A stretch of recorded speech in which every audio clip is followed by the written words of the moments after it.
Wow, we're back. G'day. Hi. Yeah, he did. Yeah, you And did. if you didn't notice, I mean, if you're watching on Spotify, we still love you. But I think our new pride and joy is our YouTube audience. We are now Nick Rizzo. I mean, you got a new job now.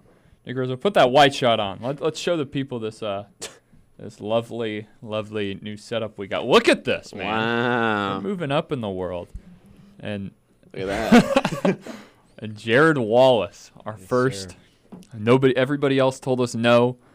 So Jared Wallace is here. He's our first guest in the new studio. I We was used to be forced. right across the hall, but now we are in here, and I don't know. I think it's pretty cool. Murphy said I wouldn't get any more snacks if I said no to this. Here we are. That's crazy. Yeah, I Withholding snacks from Jared is it is. for the So- best. So Jared, why are you here? It's a great question, Murphy. Why am I here? Yeah, no, it is a good question. We've kind of wanted to get this podcast started all semester, really, and there's just been a couple of things that have gotten in the way, like camera. They had to install all those, so that's been a little bit of a damper in our plans. But yeah, we are back, and we are better than ever, and yeah, we are glad to be here. Jared Wallace. Jared, something I wanted to talk to you a little bit about. Oh, I messed it up. Whoa. Jared was just talking about the blooper reel. Here we go. But yeah, here it is. Basically, what's going on is, Jared, we want to talk to you a little bit about the Montana trip. So you want to tell us a little bit about what went on there, and then I'll pull up some stuff for us. Yeah. No, the Montana trip. It's a trip that 2 athletes from each team are allowed to go on. Usually one male, one female. It's usually to the coach's discretion. And I was picked for that for last year, 2024. So who else went with you on this trip? Well, from the track side, it was me and Ava, and then Ava Houghton. It's true. And then on the cross side, it was Emma Adler and Chase Dobson. Okay. Dobson. I thought it was Hobson this whole time. It definitely is Hobson. So Started that blooper reel Dobson. off wow, this guy knows his own Blooper teammates. Holy smokes. Yeah. Chase, I love you if you're So watching this. bonding experience over there in Montana, where you learn someone's last name incorrectly. glad that's what our money's going to. Yeah, it's a But yeah, Rizzo, give us that wide shot again. I want to show this photo. I texted Jared to. I don't know if you guys can see that. I'll try and get it in there in editing. But that is in fact Jared Wallace taking a bath with a bunch of people. It's true. In a river. In a river. No, that is Jared getting baptized. Yeah, there's some good photos there. We have a video somewhere. I'll see if I can find that. But Shout out Ryan Markin, David Darling, and Christy Myers for making sure I didn't drown. yeah, look That's at that. Man, those are some fun pictures. They were great. So you want to talk a little bit about this new life change, getting baptized, and Oh man, do I. oh, I know he does. Oh man, do I. Oh boy. Yeah, I guess I'll talk a little bit about my life before I got baptized. Okay. 'Cause, that's always important to shed light on. Kind of coming into Spring Arbor, going back 3 years. Why Spring Arbor? Exactly. Why Spring Dude, Arbor? you stole one of my questions I wanted to ask. I read the notebook. You I read had the to cheat know. sheet. Yeah, I had to know what was going Murph on. would not let me touch that notebook. I had to But know. why Spring Arbor? Well, I was heavily recruited out of high school, a lot of colleges. Spring Arbor was not at the top of my list, nowhere near the top of my list. They were one of the first schools to recruit me, and I'm like, Michigan? I don't want to go to Michigan. It's cold. Who up would? there. From Texas. This is all. Everybody in here besides Rizzo is a native of another land. Yeah, we're all foreigners to this place. Mhm. Yeah. Mhm. I would argue that you're definitely the most foreign, but yes. Yeah. Yeah. But no, I'm originally from Texas. I need to put that in there. It's important. Horns down. Okay. Anyways, before I make any rude basketball jokes. Yeah, so I was getting recruited, went through the whole process for 2 years. Spring Arbor recruited me as a junior. Was not super interested. because, I mean, I didn't know a lot about it. She knew it was a private college that was going to cost a lot of money. Yeah. So I was not super interested, and kind of went through everything, and things just kept leading me to Spring Arbor. It was just kind of props to Coach Cam. He's really good at recruiting, really nice guy. And he just kind of like spoke to me, not because of recruiting for track or like trying to get the school, but just like his whole priority was getting me to be the best version of myself that I could be. At the time, I was not Christian. I was actually agnostic. Didn't really have a faith. Didn't have a faithful background, and so I was kind of nervous about this because I came on a visit in the late summer after my senior year, and Coach Cam kind of gave me the whole tour, stopped me in front of the concept, and he's like, "Look, we're a Christian school. That's one of our it's our main belief. There's not much else that really comes out of here." But he goes, "You don't even have to have a faith." He goes, "I just want you to be the best man that you can be. May that be with God, may that be without. You are going to be the best version you can coming from Spring Arbor." I mean, I had other coaches promising to run 13 in the 110s, and that was great. But they didn't really care about who I was as a person as much as Coach Cam did. They cared about that 4 years. Yeah, they wanted me to run for 4 years and milk me for my running. And Coach Cam's like, "I don't care what you do on the track. It's who you are." So that really spoke to me and kind of led me to Spring Arbor, where freshman year, the dreaded freshman year, a lot of people don't like Spring Arbor and leave freshman year, and I was one of those. I did not care for Spring Arbor. Did not care for a lot of things about Spring Arbor, and it honestly got to the point where I filled out a transfer application, and yeah. I did not know that. Exactly. That's crazy. Yeah, I filled out a transfer application Wow. to Montana State. I was going to go there and run track, and I was just like, what really got me was watching people that were truly idealizing their faith. A lot of people that aren't here now, they left or they graduated, but they were just really bright lights in their faith, and I was like, I want to feel something like that. I want to experience a love like that, and I just didn't know where to start. And so someone's like, "You just got to pray," and I'm like, I don't know how to pray. Well, so one night I'm laying in bed and I'm like, don't know what to do, and I was like, but it's like I just know that I want to find something, and that was ultimately the start of my faith journey, which leads us to last year, sophomore year. I really tackled that hard. I wanted to find my faith, so I asked a lot of questions for fall of 2023. Asked a lot of questions of who I wanted to be and what I wanted to find, and that led me to what a Christian really was and what that meant. So what does that mean? Oh, man. You set yourself up. Yeah, that was a... Yep. That's a controversial question. But really, I didn't find the answer to this question until this Montana trip, which setting myself up there. Knew what he was doing. But yeah, I didn't know what it meant at first. I thought it was just like, I just felt like this overwhelming guilt and shame of who I was and what I had done in years before. And I was like, man, can God really love me? Like, I was like not a good person before Spring Arbor, even my freshman year of Spring Arbor, and I just did bad things. I committed a lot of sin, and I was just lost. And I was like, man, can this guy that everyone says loves everyone, like, is that really true? Like, I was of course skeptical, and it was really hard trying to accept that in my life, and that took a long period too. But eventually I started to find my faith, started going to church. This guy on our team started a Bible study. I'm not sure if you guys know him. His name's Murphy McCool. He started that up, and I went occasionally. Now he's a regular. Now I'm a regular. Kind of have to be. But it's forced. So then I threatened the snacks there too. He always threatens the snacks. I did bring him a McRib to one of those though. Dude, I'm telling you, the McRib. I probably shouldn't go into this too much, Shout out but McRib. the McRib has gotten worse and worse and worse every year. I remember as a child, that was the thing, man. Yeah. Now I don't know if I could eat a full one. No, that no, feels definitely sick. not. It's awful. It was so bad. It was a bad time.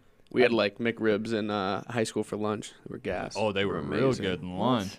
Yeah, School- man. School lunches you guys getting? Oh, well, they were real hit and miss. Oh, okay. Kind of like I mean, There were some days. I remember there was this one day we had fish day.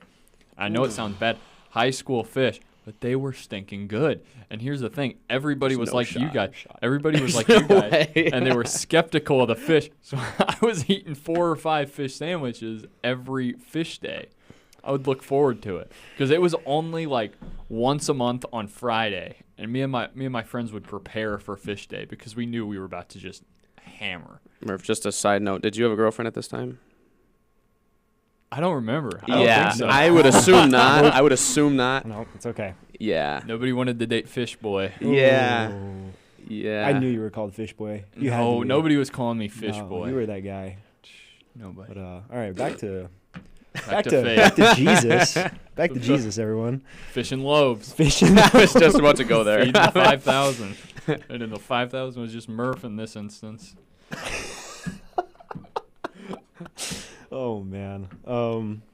So when I was getting recruited, backtracking really quick, Coach Cam talked to me about the Montana trip, and he's like, "This is something I want you to go on if you step up to the role I want you to be," because he's like, "You have the potential to be a leader on this team." I'm 17 years old, and he's talking about leading a college track team. I'm like, "Whoa, let's not get ahead of ourselves." But so ultimately, spring of 24, beginning of the year, he asks me out for lunch, Coach Cam, and I said, okay, I'll take some free food.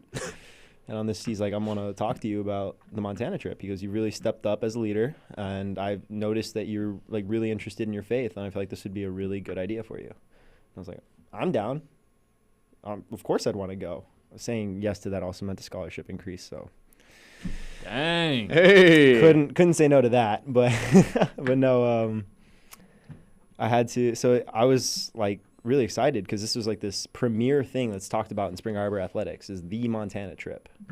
My roommate Juan Pache went the year before, and he told me only great things about it, and it's just something that a lot of teams talk about as an awesome experience, and now I got to experience it, and I was super excited to go into it.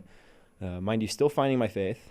I think it was April of last year is when I really found it, and I was just so. I'm sorry, I'm getting ahead of myself. And then you go back to the Christmas because I was still thinking about transferring. Kind of skipped over that part. I went home to my mom and I was asking her like, "What do I do? Like, I don't know what I want to do. Like, this is like, in every way, transferring is better for me. I get a better engineering program, better track team. It's way less expensive. I'm closer to family because right now I'm 26 hours away from my family in both directions. Like I have no one here. So it's like it was better in every single way. And she's like, well, you just got to like pray about it. And I was like, I have been. It's something I've been doing. But I was kind of praying for the wrong things. You know, I was praying for God put me in the right spot or, you know, do what I want to do. And it wasn't until I started like really like praying for clarity, like God, like just clear my mind because I have so many things going on in my head. I have so many things and I'm just so overwhelmed. And I was just like, I just need clarity. And I went to this church event with my mom. She was going to this new church and I started talking to this old lady. And my mom had said something earlier in the day, like just be patient and it'll sort itself out. But she said it in such a specific way. I actually don't remember. It really upsets me. I don't remember how she said it. But I meet this old lady at this church, and she's crocheting. There's a whole church party going on, Christmas party. And this old lady sitting down in a chair crocheting. She's going to town, and I'm sitting here, and I have no one to talk to. I don't know anybody. I'm in the town I've never been in before. When my mom's talking to her friends, and I'm like, I have no clue what's going on. So I lean over to this old lady. I'm like, what you knitting? She goes, I'm crocheting. And I was like, oh. So I started talking to her. Get this. She got you. She got me. You didn't think that was going to happen. She got me. Yeah, I did not think. So we ended up yapping this for an hour and a half. I'm walking away. You're walking away? If they correct me like that, I'm walking away. That's just me. But it's an old lady. She was It like is an old 80. lady. Was she cranky? Oh, yeah. Exactly. But could you tell she was cranky before you walked up? Yeah. Okay, Dude. I might say that. She's sitting I might in a want to see corner. the end of that. Yeah, she's sitting in a corner crocheting by herself. Of course you're going to want to see the end of this. Yeah. You're right. So I was like, oh, okay. And so that's it. That was the end of our entire interaction right there. And I'm just sitting there. And she leans over to me and she goes, "Do you like to cook?" I'm like, "I love to cook. I love to cook." And I was like, "Here we go." And Murph can attest to this. We've had some great conversations about barbecuing. And so I find out she's from New York. And I'm like, all right. I was like, so you've never been to Texas? Big barbecue state. So I'm talking to her about barbecue. And she's telling me about, like, New York food and things she likes to cook. What is New York food? Hot Pizza? dogs. No, that's Chicago. Whoa. No way. New York Conies? Coney Island Coney dog, Island? buddy? Dude, you cannot take Chicago dogs away from Chicago. Chicago's got nothing on it. Coming from the Illinois resident. Yeah, Whoa. right. Yeah. I'll give New York pizza. The New windy- York's got better pizza. Obviously. I mean, okay. I agree. Boom, got him. I'm taking hot dogs for Illinois. No. I'll tell you, this is off track. Best hot dog you'll ever have. If you say Costco, I swear. That's a close second. Sam's, bro. No. All beef. Costco hot dog is better. Costco hot dog wipes. You go to Washington, D.C. For a hot dog. It's a little place called Ben's Chili Bowl. It is so good. It is so insanely good. Funny story. Bill Cosby eats free there. I think they revoked that. I don't know that he eats free there anymore. I think they revoked it in recent years. I don't think But he eats free anywhere right now. He was the he's eating Technically. pretty free right now. But that is very besides the point. Go back to if you're ever in DC, go to Ben's Chili Bowl, get yourself a hot dog, get yourself a half smoke, and get yourself a bowl of chili. It is so good. It's worth it. I would They better drive be out there paying us tonight for if I this. had the time. Oh, wow. They better pay us for this. They're not. Yeah. paying. This is I sure hope they are. sponsorship? Yeah, I would for real. pay Speaking of them. sponsorships. NIL, Ben's Chili Bowl. Yeah, he did merch Ben's Chili Bowl. I'll wear a Ben's Chili Bowl headband if it means a little That's what I'm saying. chili every once in a while. It's so good. But back to this old lady from New York. And she talks to me how she moved down to Tampa, Florida, which is where I was. And she goes, and she said So you're in Florida. For I'm this, in Tampa, right? Florida for this. Okay. Yeah. And she said the exact words that my mom said about being patient because she moved from New York to Tampa. And she's like, this was crazy. I have no family here, nothing. Kind of the juxtaposition of me going from Texas to Montana. She went from New York to Florida. She said the exact same thing my mom said to me. And I was like, whoa, that's weird. That's strange. Interesting. So fast forward, great old lady. She gave me what she was crocheting. She made a oven mitt. I still have it. Is that why she asked you if you It's like exactly to cook? why I like to. She asked me why I like to cook. That was the only thing she knew how to crochet. If she doesn't, I'm making a hot pad. That's all I can do. She actually just went into the bathroom and pulled out an oven. She was just crocheting. She didn't know what she was No, doing. she was actually waiting for someone to come talk to her so she could give him to him because she had no clue. What was she supposed to do with the hot pad she made? Yeah. That is true. She didn't tell me. She's like, this was for this person, but now it's for you. She's just like, here you go. And I was like, thanks. But anyways, fast forward, leaving this party. We're going to a pizza joint in Tampa, Florida. Man, Tampa, Florida is very important for this part. And there's a live band there doing original music. And we sit down, we order a pizza. And this dude starts singing a song about Michigan. And I'm like, all right, That's God. weird. All right. That was, and that, I started crying, like, in this pizza joint, because I was just like, wow. Like, and I looked at my mom, and I was like, staying in Spring Arbor. She's like, what do you mean? I'm like, you can't say no to what you're experiencing. Yeah.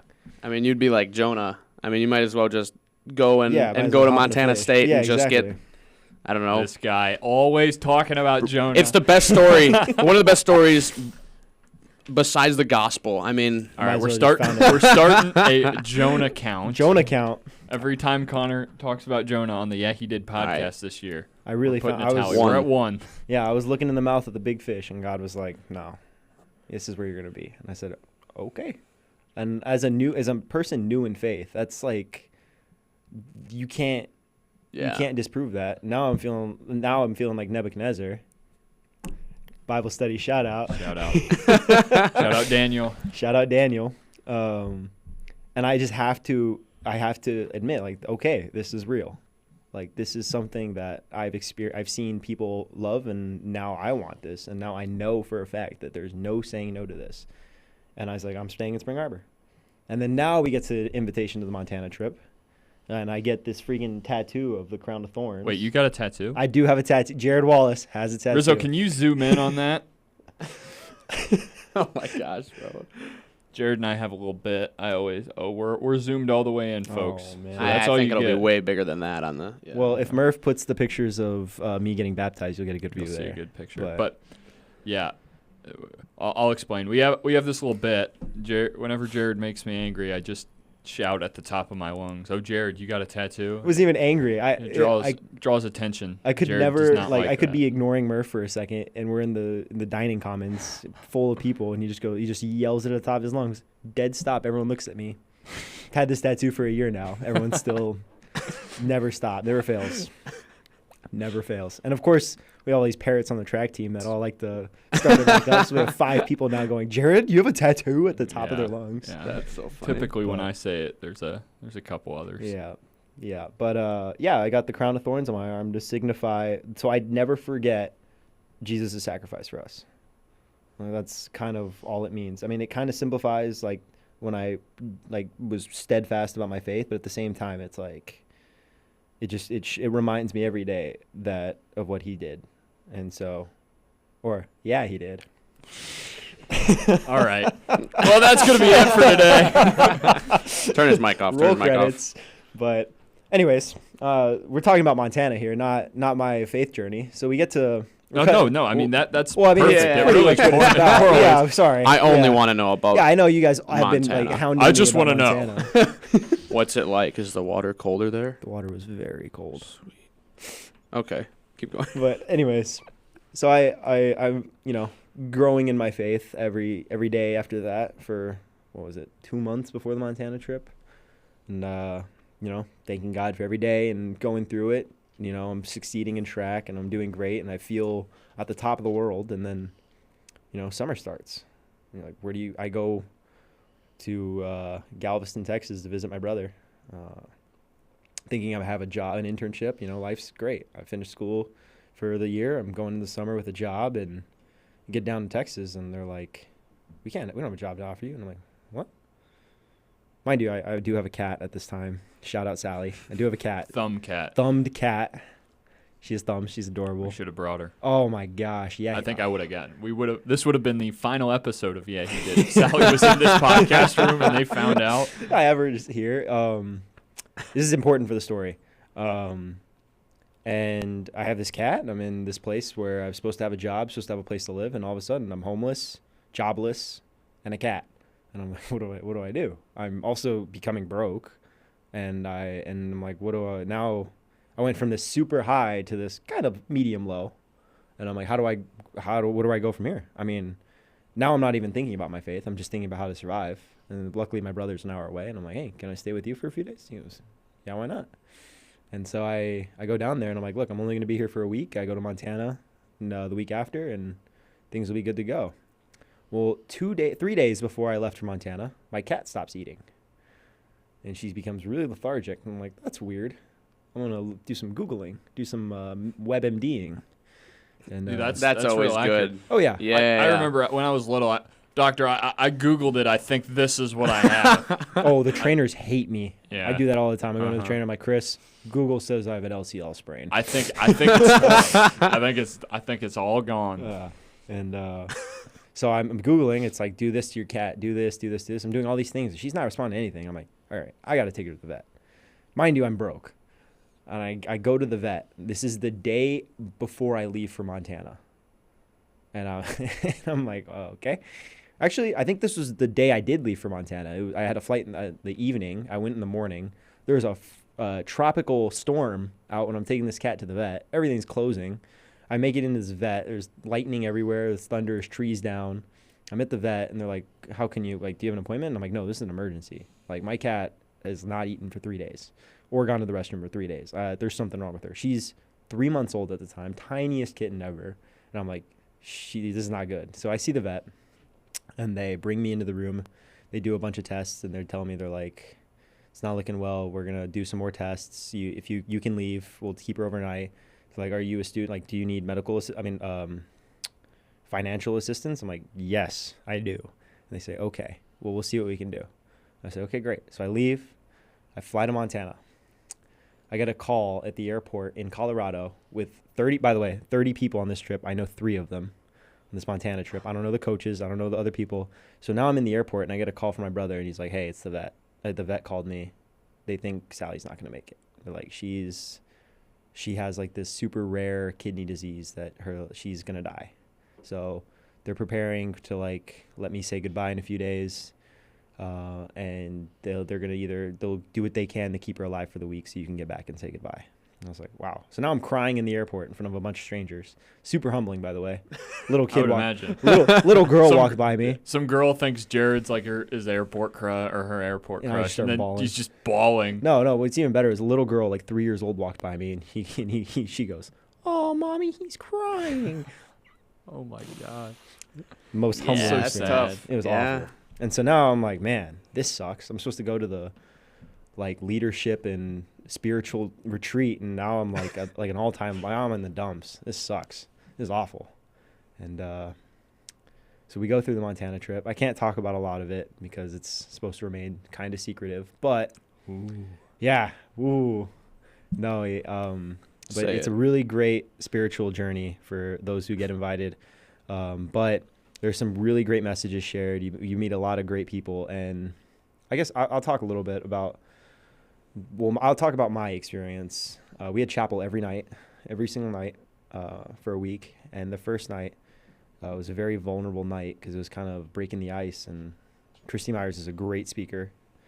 And she did a really good job preaching every night to us. And the first night was really emotional. She was just kind of breaking our walls down, like allowing us to invite the Holy Spirit in, which is, I mean, you can do it any day, but when you're in a really emotional state, like your heart is pouring open, that's the best time to do it. Mm-hmm. And so everyone in this chapel's crying. There's 30 people all bawling now and I'm just praying the whole time, like Lord, open my eyes, just allow me to, like, what is in your will, like what do I need to do for everything to get better. And I'm just like begging, and I'm crying now, and it's a super emotional service, and then it ends, and they're like, go take time to yourself. And I was sitting on the swing set facing the mountains.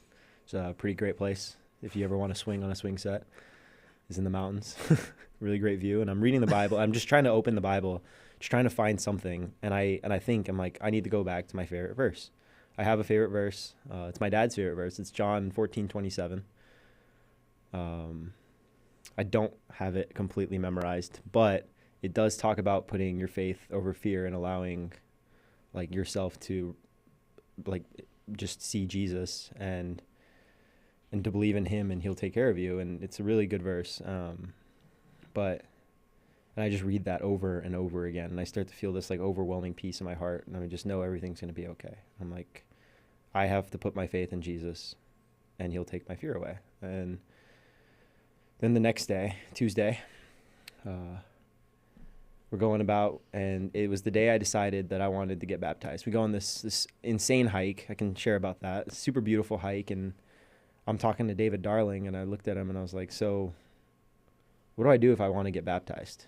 He's like, well, I'm glad you asked. We're actually going to talk about that tomorrow. He's like, we're actually going to bring that up to people tomorrow if you want to get baptized. And I was like, well, I want to get baptized. Like, I've never been baptized in my life. That's something I'm going to do here.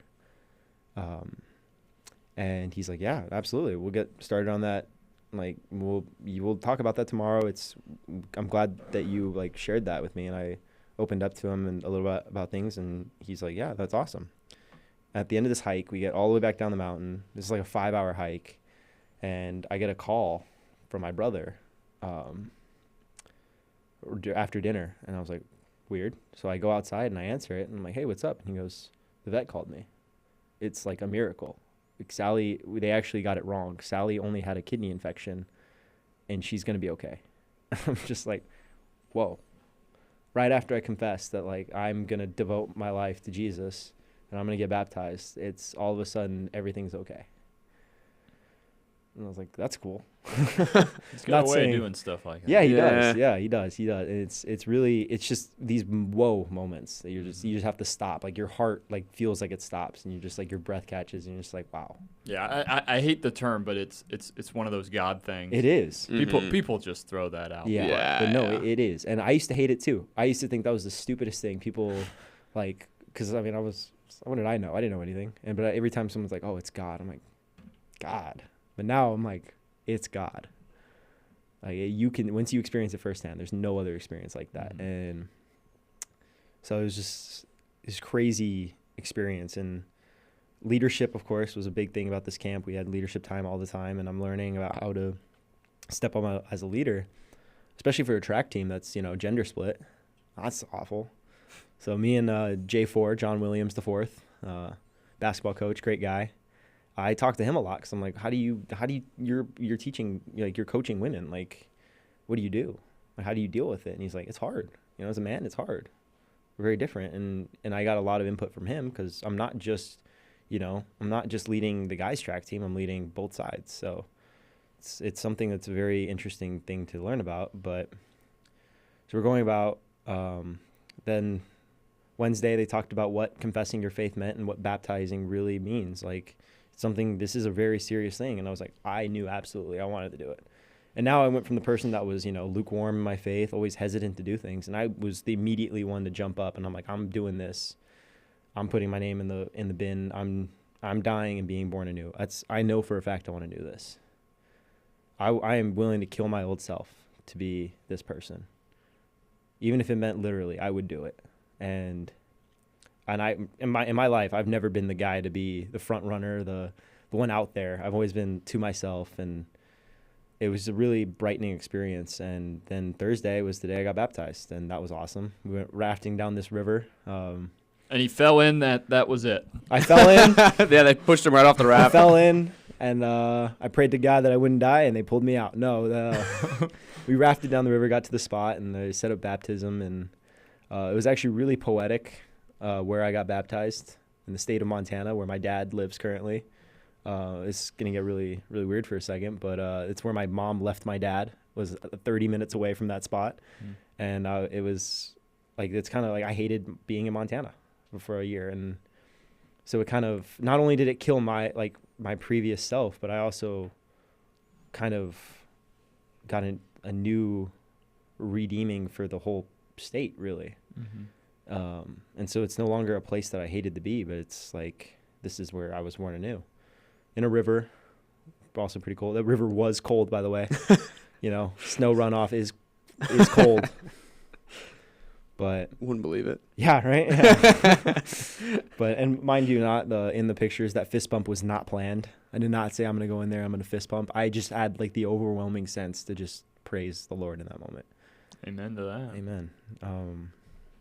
It was awesome, and that whole trip was awesome. And now, coming into the junior year, and he called me, and when I told Coach Cam about all of this, he's like, "I want you to be a life group leader." He's like, "This is awesome.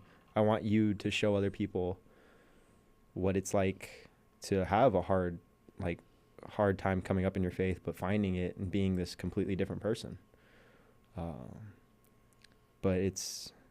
And he's like, you're also just a light to others now. Like you've been really influential on the team, but now you have the opportunity to lead others in their faith, which is really huge to me. And that's what I've been doing with a lot of the freshmen. Might not be as, vocal as Murph is with it, but, It's a tough thing to be as vocal as Murph. ain't that the truth? But yeah, it's really awesome being able to be in this position thanks to God. Yeah, that's awesome. Wow. I mean, I had a whole bunch of questions I know, ready, I yapped and you right through it. just yes. I So- had no clue what your questions were either. You would not let me see that book. It's one of those God things. One of those God things. Well, Jared, Is that the name of this title now? It might be.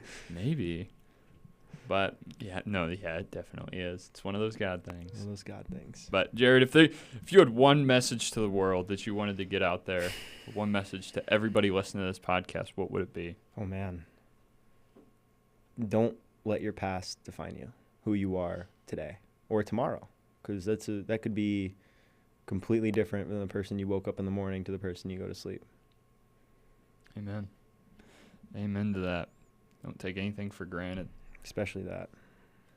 Well, yeah. Well, Jared, I mean, no offense. I wasn't expecting this. This was amazing. This is one of the better episodes. Who would have thunk? Who would have thought Jared would have been good at this? I mean, we ticked off everybody on the list, and we're like, crap. You really have to. Everybody we wanted was graduated. Yeah. They said it's Thursday night. They're at B-Dubs for BOGO. I thought I was going to talk about sharks for 2 hours. Dude, Ben was telling me this is off topic. On. Ben comes up to me and he's like, "Dude, you gotta ask Jared about sharks." I'm like, "What are you talking about?" He's like, "Jared's worried about what you're gonna ask him. He thinks you're gonna ask him like what to name every shark." No, I thought you were gonna ask me like, "What are your interests?" And then I was just gonna start going off about the most weirdest things, and I thought I was gonna be cooked. Oh But- God. Yeah, we don't want people to know that much about you. Oh, No. good. I don't We'll want people to probably know get the that much about podcast me. shut down if people know too much. Too much about me. Yeah. Oh man. Well, this has been He Did. Thank you guys for listening. I also want to throw this out there right before we end. We're switching up. Obviously, we have the cameras all over now. That's going to be the new normal for those of you. We're also going to have the audio still out as well. This time it's a little weird just for the first episode. We're cutting it down to about 40-ish minutes is what we're going to aim for. And, we're also going to aim for bi-weekly. It's just going to be tough with editing and classes. I mean, Connor and I are getting into our tough classes. Rizzo as well, for that matter. I got a lot of tough classes, I'll tell you that much. Mom and Dad, if you're listening, you know that I have had no homework forever. So, Mom and Dad, you know that I have had homework every single night, and I complain to you. So thank you for being my Murphy outlet. having homework. I'm sitting with a double major, an engineer, and I'm an ed major. So Yep. you got a guy that's going to make a ton of money coming out. He's working 9 A guy hours that's a day. going to on track. complain about his salary coming No, out. A bro. guy that's going No. to get no money coming out of school, and he's getting the workload of a guy that's going to be making a ton of money when he's Yeah, coming but you out. get to spread the word of. I get of to Jesus. I get to do what I love. I get to spread the yeah. word of Jesus Christ. So you're going to be rich spiritually. I will. Thank you, Jared. Oh. You made my lack of money out of college. I have to make sure people Just think that I'm much nice to sweeter. Murph. This is how he gets all the snacks. Yeah. Sucking up to me. Well, thank you guys for listening again. This has been He Did, season 3 now. Wow. We're on season 3. I don't think we ever began season 2. Season 2 was second semester. Did we do any podcasts second Yeah. semester? We did. No, I don't remember that. I thought they were only first semester. Season 3. Mark it down. Season 3, He Did. Thank you guys for listening.